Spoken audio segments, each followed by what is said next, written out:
Hello and welcome to the Handicapable Black Woman Throne Room. My view of humanity is a whole new tea.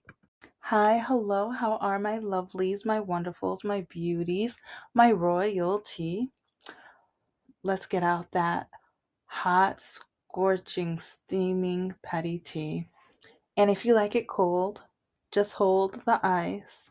Hold the ICE, these messy politics and all the Mm, because we have to remember ICE is rooted through the police and police is rooted through like the white supremacists. If you know your history of America, then you know the history and the foundations and patterns and all that stuff. Yay. Okay. So this episode has to do, I've talked about the Crown Act and African American beauty and this beauty standards and so many other things throughout my over 700 episodes. So, yeah, you have some homework. Go catch up. Yeah, go catch up because I've actually talked about hair a lot and the ignorance of a lot. You already know, like when I talk about white people, normally I'm talking about the colonizers.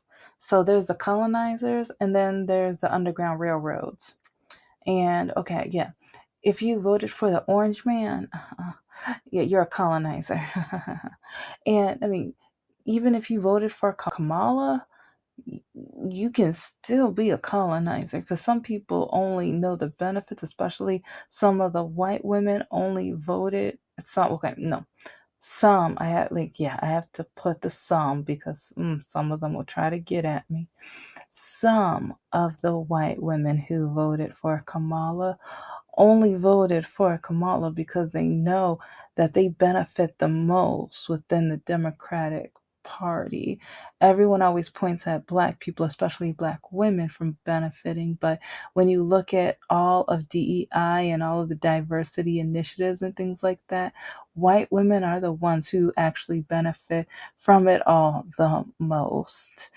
And that's why I think it's funny when Republican white women, like, they're so hardcore with taking away their rights. And some of them, even they only vote so they can cancel out a woman's vote because they want to get rid of their own voice within the political system.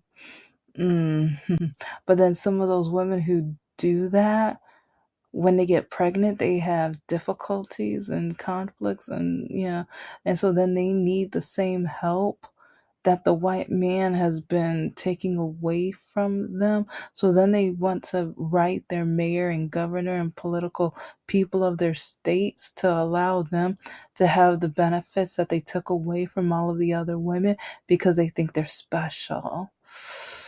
Yeah. Yeah. But yeah, we're going to go back to the Crown Act this time because I just watched a video, a really interesting video, but a video where this guy just doesn't understand that his demographic, his people are part of the problem.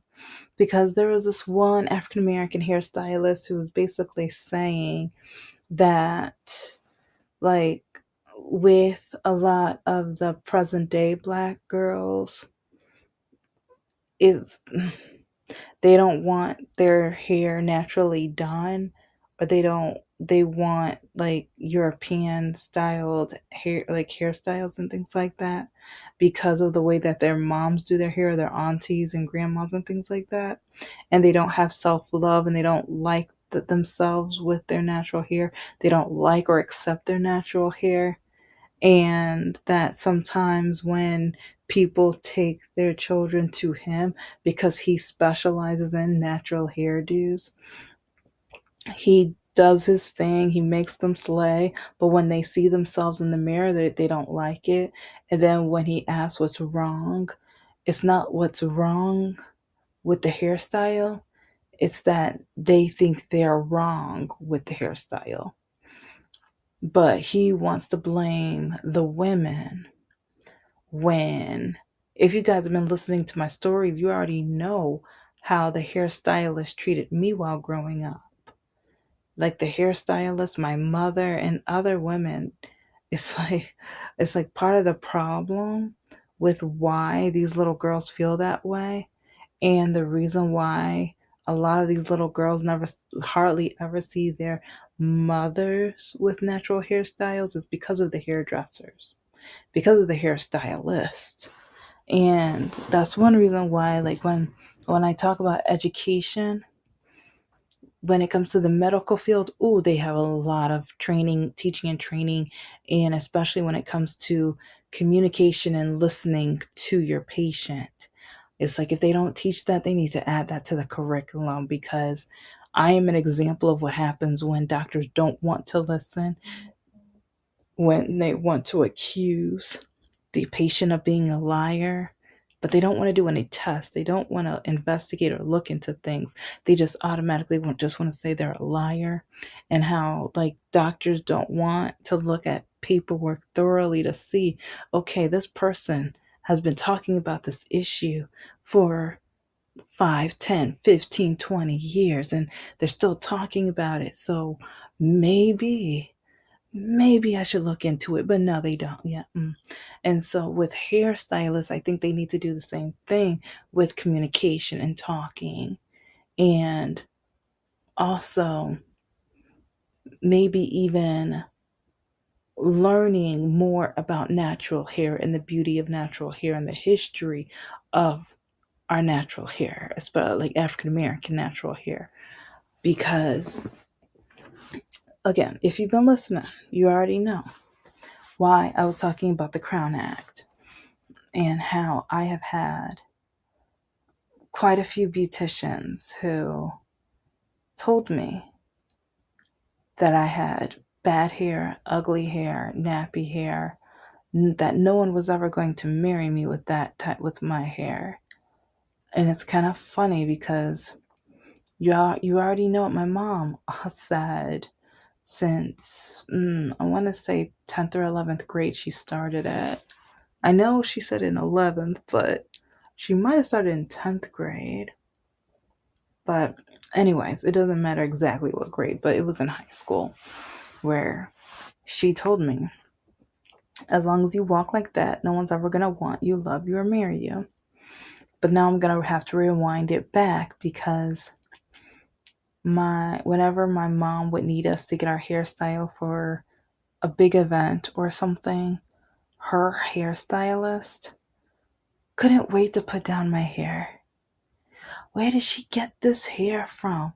Oh, this hair is awful. Oh, she's got the bad hair. Oh, no one's ever going to want to deal with this hair. Oh, she better get a relaxer. Oh, what man's ever going to want to see her with hair like this? Those are the kind of things my mother's hairstylist used to say. And my mom would just repeat her.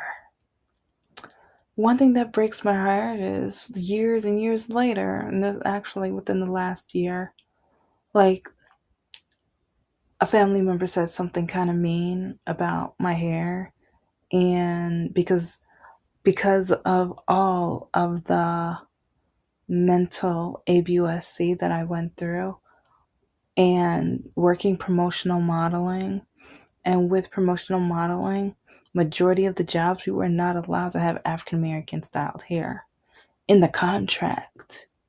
There were some girls, and I've mentioned this in some episodes, where we would go to the convention for training and things like that, and we would see some, like, there's new African American young ladies, and they have natural hair. And we would have to tell them, like, okay, if you don't want to get fired from the job, well, like, okay, maybe like you can't do braids, maybe you can do a sew-in, or like, yeah, you got to figure out something because you're not allowed to work with natural hair. And I mean, that's just proof of our beauty standards within this country, and also why little girls don't get to see more women with natural hair, especially when it comes to jobs that have the beauty standards. Like with most beauty standard jobs, it's European styled beauty and nothing else. And so I I just remember my mother's hairstylist telling me I better get a perm, and my mom, as I got older, she was saying how she was tired of doing my hair, how my hair was so awful, how my hair was so terrible. Like, I heard it so many times. But, oh yeah, back to the, like, over the last year when my family member said something that hurt kind of badly. And I remember I left the room and I didn't get emotional because I was too pissed to get emotional. I was so upset, livid, frustrated. But then another family member came in, kind of apologized, but then when I would say why it hurt, because especially it brought me back to when I was a child. And this family member said, "Oh, well, everybody told their daughters this." Like, and I remember looking at her like, "No one told you that." And I just remember she kind of looked at me because, yeah, you say everyone told, like, no, don't go there either. It's like, how dare you? How dare you? But because of what my beautician said, when I was around 7th or 8th grade, I think that's when it started. Either that or like freshman year.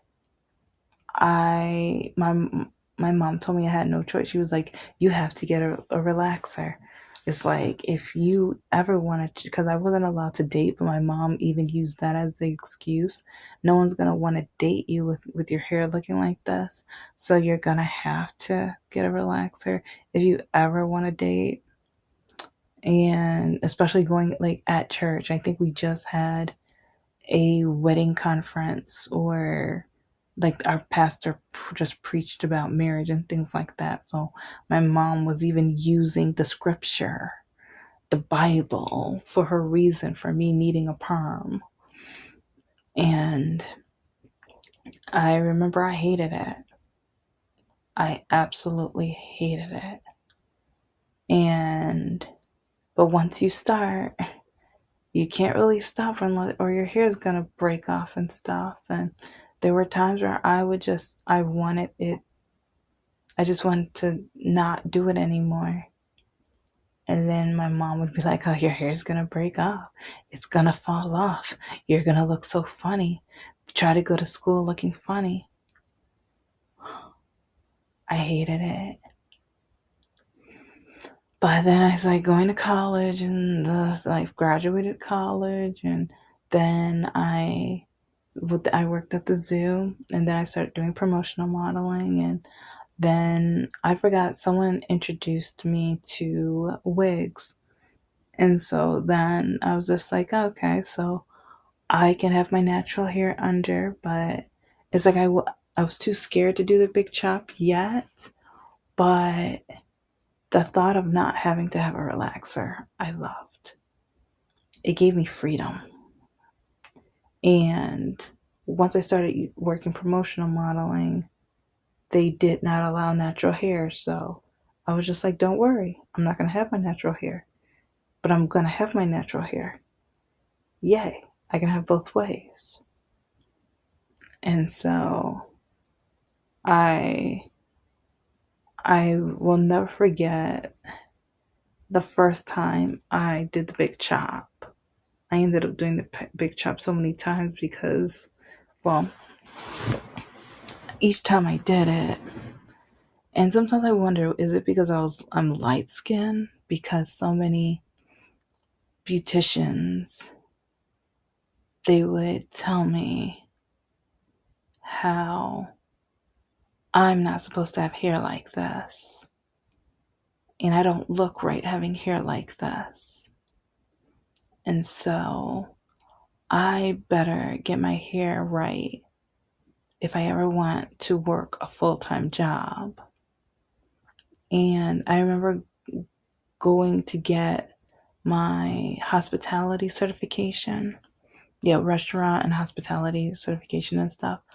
And after like close to the end of everything, the ladies told me, "You can't wear those wigs.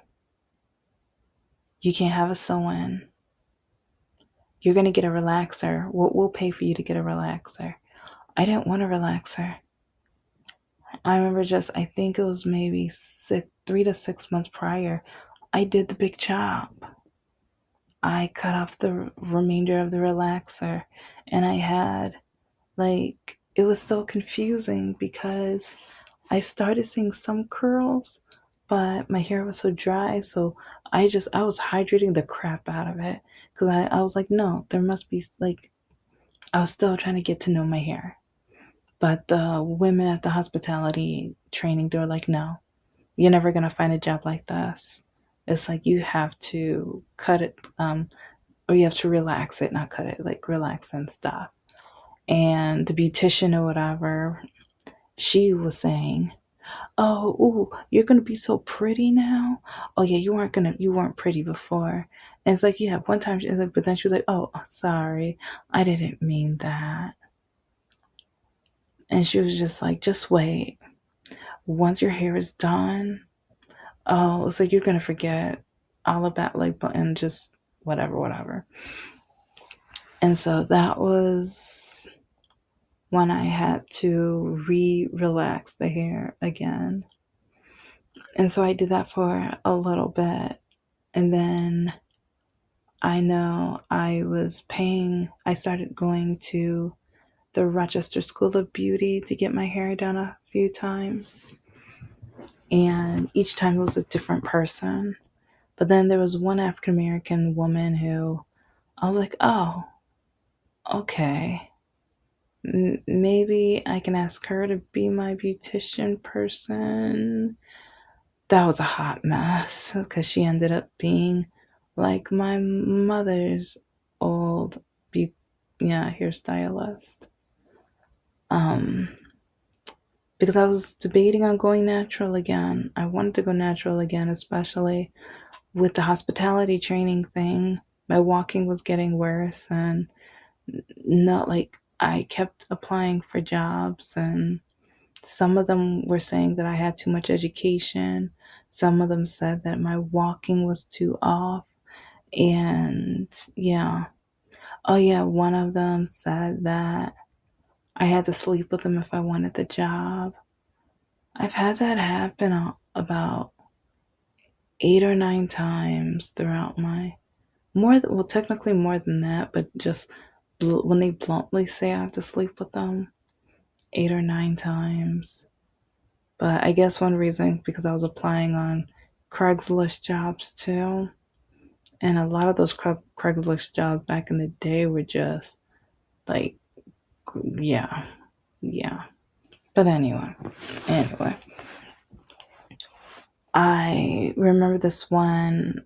I remember I told the story about this stylist because after she graduated, she had, like, her ex-husband now, well, back then husband, spent money to create her little hair salon thing. And it's like she would do my hair, and she did a good job with relaxers. So I remember my mom was looking for someone new because the old beautician, she was always late, took her time, and made people wait hours and hours in the waiting room, to the point where it was just like, you act like we don't have a life, or you act like your life is more important than everyone else's. So my mom started going to her too, and then my perfect sister as well. And my perfect sister didn't get relaxers, she just needed a press. And so anyway, i I remember the one time when my sister was there, and I mentioned that I was thinking about doing the big chop and going natural, and how both the beautician and my sister were laughing so hard. I was literally holding back tears because I'm just like, um, okay, I this is pretty mean. Like, nah, like, what? And it's like, why does everybody keep telling me that my hair is so ugly and so bad? And this is why I think, like, maybe this is one reason why some of the young ladies out here, they don't want to be seen with their hair the way, like, we don't know what things people have said about their mom's hair. And their mom might have said the same thing to their daughters, and or their daughters have heard other people getting teased or ridiculed for their hair. And like with this beautician, I remember down the line, like when she was first getting a divorce, she got her own apartment, but she turned the downstairs area into a salon. And I went to her one or like, actually, I think maybe 3 or 4 times. But I was doing promotional modeling and I started getting asked to be on tours. And so I was busier and because I was like grad school, working promotions, and trying to get my life together. And because there was one other thing that was going on in my life, and I'm trying to remember, but there was a lot going on. But anyway, I, she just started telling me, you have to come more often. You have to blah, blah, blah. And I remember one of the times she was just like, wow, your hair is growing beautifully. It's getting so much longer. And like one of the reasons I was learning more and more about natural hair, and I was starting to do treatments so like it was natural. And it's like, yeah, it's like my hair did have more of a shine, and I thought it was healthier than normal. And but then when she treated, like she did something to my hair that time, and it dried it out. Almost anything and everything I did to it after. So then the next time she saw me, she was just like, oh my gosh, you took too long. And I'm like, so you don't want me to work? If I don't work, I can't afford to see you. Try, well, you can find a way. You can do this. You can. And then she starts telling me about how to use the government system to get money to get my hair done. And I'm just like, are you crazy? Are you done? Like, what? And so, anyways, I've told parts of the story, so I'll just say go back about maybe a year and a half or 2 years, something like that. But and I still haven't told everything either because there's still more information in between. But I remember I was over halfway done with grad school, and I was working, I believe it was Cheesecake Tour, and I was working a night tour and something else. Yeah. Like I was doing something else, but yeah, like I said, it was a lot on my plate back then because I was trying to get my life together.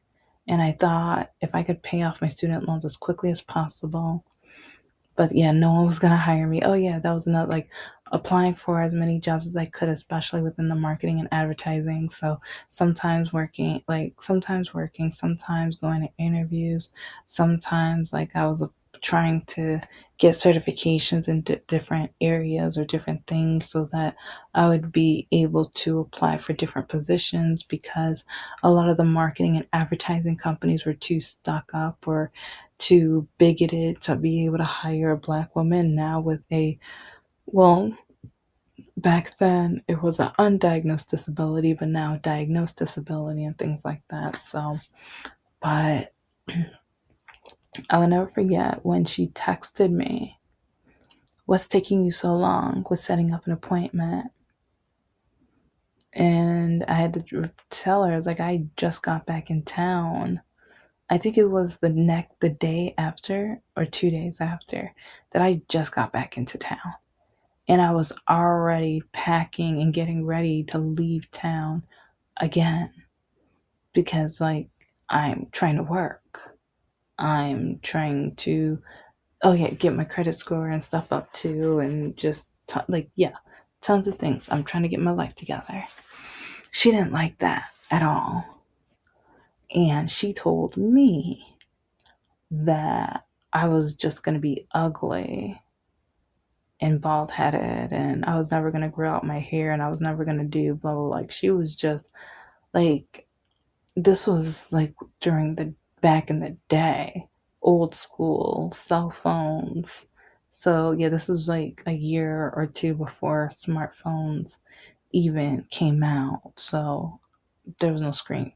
Like I remember this was this was like a year before I started working for a different night promotion team.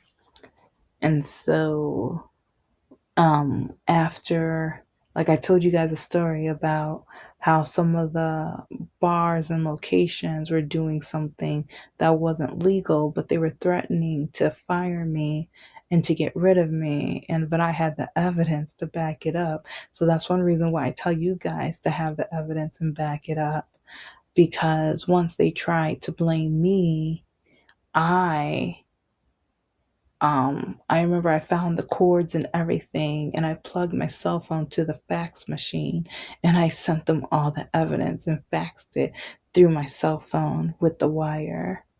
So, yeah, smarter than the average bear, right? But with this hairstylist, she was just terrible. She was mean and vile and vindictive and just evil.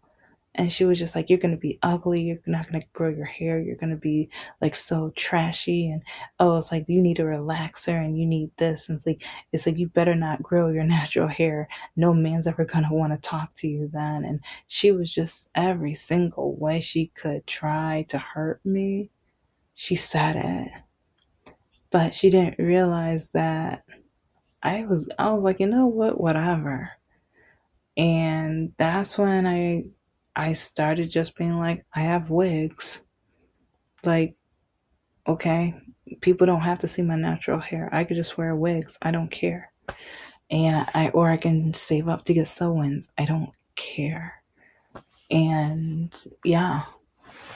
And so when I hear beauticians now blaming these young women or blaming the mothers, it's like, yeah, you might want to look in the mirror, and not you specifically, but your coworkers and or the people who trained you, because you have no idea what some of these beauticians told women like me.